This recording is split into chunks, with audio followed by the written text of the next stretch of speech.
most people when they think of Bitcoin, it's quite simple. You just buy it, hold it, put it in your ledger, then hope the price will go up. But Wall Street is actually not only that. They're thinking much bigger. They are asking, can Bitcoin become the foundation of a whole new credit market? And if the answer is yes, this could become a multi-trillion dollar business. And let's make this simple, because traditional finance runs on credit.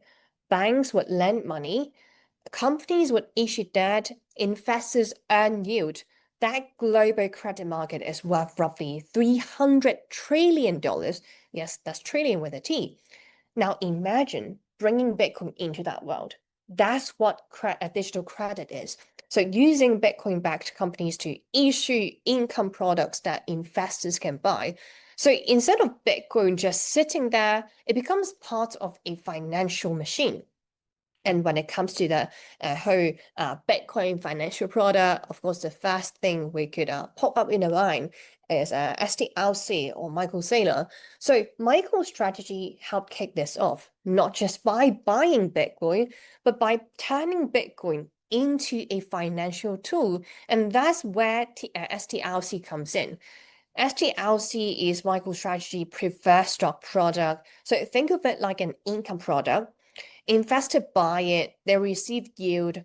MicroStrategy use that capital inside its broader Bitcoin strategy. So instead of selling Bitcoin directly to raise cash, they create financial products backed by the strength of the Bitcoin balance sheet, and that is a major shift.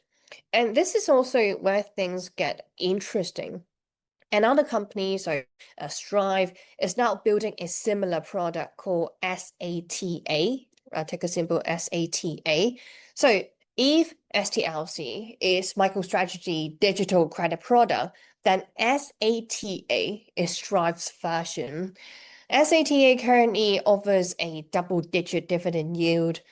Strive, the company said, is actively designing this product to be lower volatility and attractive for income investors. And here's the interesting part. Strive itself owns both Bitcoin and STLC on its balance sheet, meaning these companies are starting to build out financial products on top of each other, and that's how financial ecosystems start forming.